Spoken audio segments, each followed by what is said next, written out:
Лондон, BBC, саламатсыздарбы? Элер алқчыны спорт жаңылықтар менен таныштырып, Гүлнара Қасманбетова.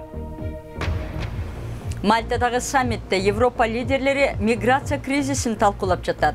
Біз болсо Эритреядан қачып шыққан кишилердин оор абалы тууралуу баяндайбыз.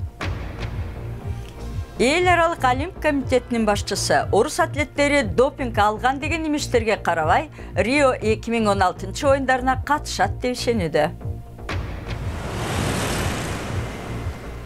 Тайвань мопеддердин мекени.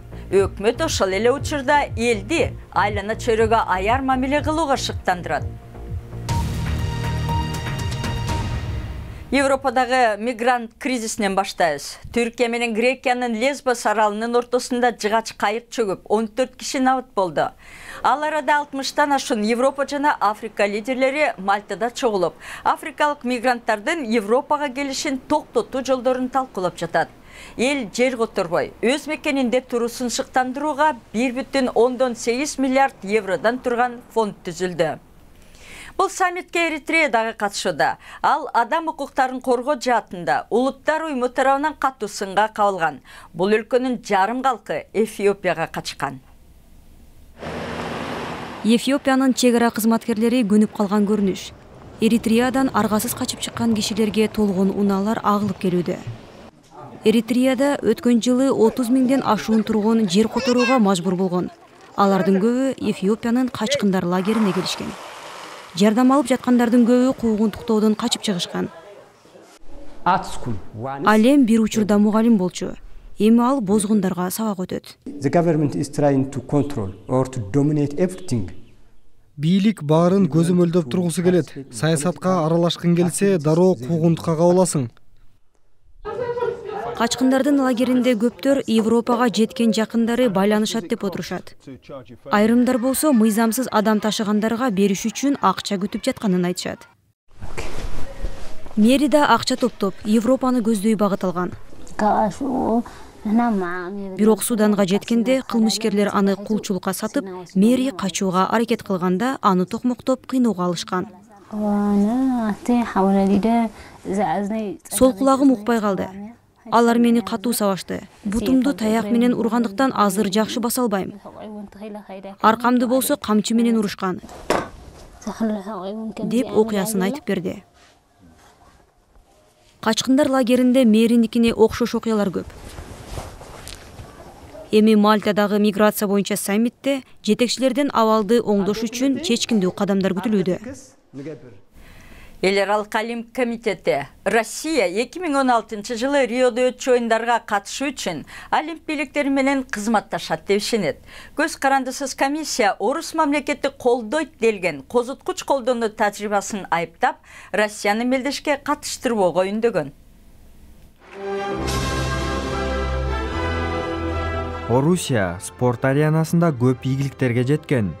Кече күнү орусиялык жеңил атлетика боюнча спортчуларын козуткучтарды колдонгон жана өлкөдөгү допинг программаны мамлекет колдоого алган деген айыптарды Орусия четке каккан. Бүгүн дүйнөлүк допингге каршы агенттиктин дооматтарын орус жетекчилери мойнуна алгандай. Ал эми эл аралык Олимпиада комитетинин президенти Орусия Олимп оюндарына катышат деп белгиледи. Орусия дүйнөлүк допингге каршы агенттик менен чогуу иш жүргүзөт. Орус атлеттери эрежелерди бузбаса, Олимп оюндарына катышат. 2014 жылы кышкы Олимп оюндары Сочиде орун алган жана акыркы бир нече жылда Формула 1, дүйнөлүк сууга сүзүү чемпионаты жана жеңил атлетика боюнча мелдештер да Орусияда ийгиликтүү өткөн. 2018 жылы Орусиянын 11 шаарында футбол боюнча дүйнөлүк чемпионат өтөт. Тергөөчүлөр 5 спортчуну, анын ичинде 2010 жылкы чемпиондор Мария Савинова жана Екатерина Поистогованы өмүр бою жарыштардан четтетүүнү сунушташты. Орусиянын спорт расмийлери болсо кемчиликтер бар экенин мойнуна алышууда. Биз маселе бар экенин билебиз. Албетте өлкөдөгү тренерлердин көз карашын алмаштырыш керек, деди Михаил Бутов. Орусия эми Олимп оюндарына чейин спортчулары допинг колдонбой турганын далилдеши абзел. Сиз көрүп жаткан BBC эми күндүн башка кабарларынын тизмеги. Улуттар ұйымында таратылған Россиялық документте Сирияда 18 ай бойы конституциялық реформа жүргізіп, андан соң президенттік шайлоо өткөрүү сунушталууда. Бирок президент Башар аль-Асад бул учурда бийликте кала берери же өз талапкерлигин кое алары айтылган эмес. Документте Сириянын оппозициясы бириккен делегация катары катышуусу керек экени белгиленген. Афганистан. Баш кала Кабулда миңдеген адам исламчы согушкерлер 7 жөнөкөй жаранды өлтүргөнүнө ачууланып жүрүшкө чыкты. Азчылыкты түзгөн 7 хазара кишини, анын ичинде 2 аял жана 9 жашар кызды түштүктөгү Забул провинциясында өлтүрүп кетишкен. Айрымдарын мууздап мерт кылышкан.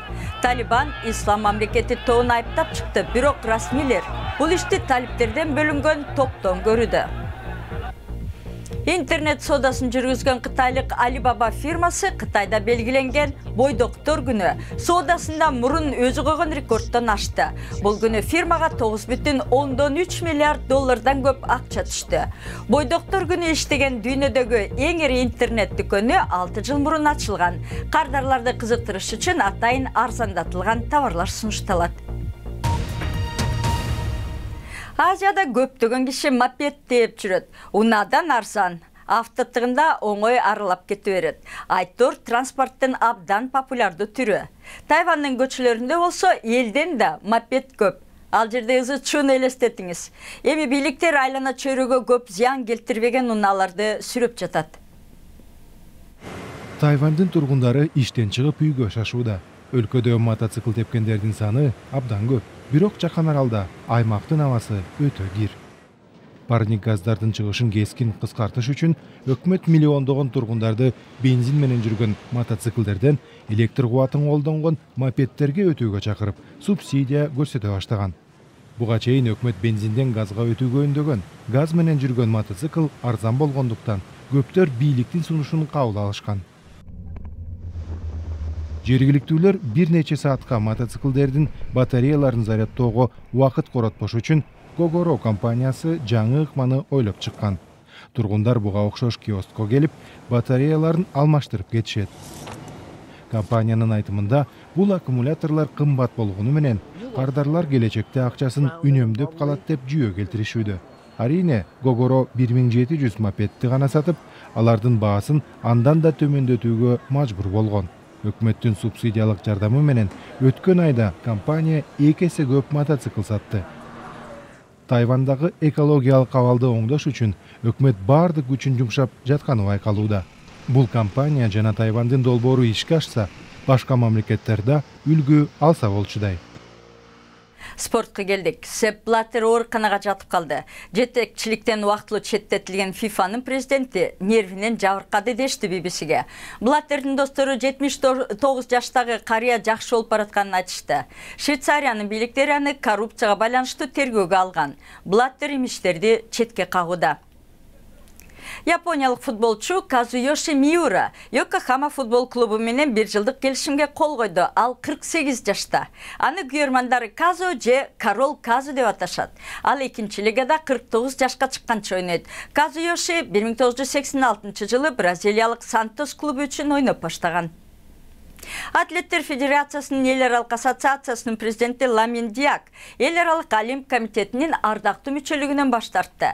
Диак буга чейин эле шарттуу түрдө четтетилген болчу. Атлеттер Федерациясынын башчысы болуп турганда козуткуч бар экенин аныктаган текшерүү жыйынтыктарын жаап жашырган үчүн пара алган деген имиштер боюнча француз полициясы Диакты тергөөгө алган. Жаңылыктардын соңунда АКШнын Оклахома штатында бир кылмышкер кантип кармалганын көрсөтөбүз. Офицердин камерасы уурдалган унааны айдаган аял атайлап жолдо турган полициянын машинасын сүзгөнүн тартып калган. Натыйжада бул полицей майда жаракат алды. Качкын аял болсо камакка алынып, эми полиция кызматкерине кол салуу беренеси боюнча да жоопко тартылганы турат. Жаңылыктарды алып барган Гүлнара Касманбетова, саламатта болуңуздар.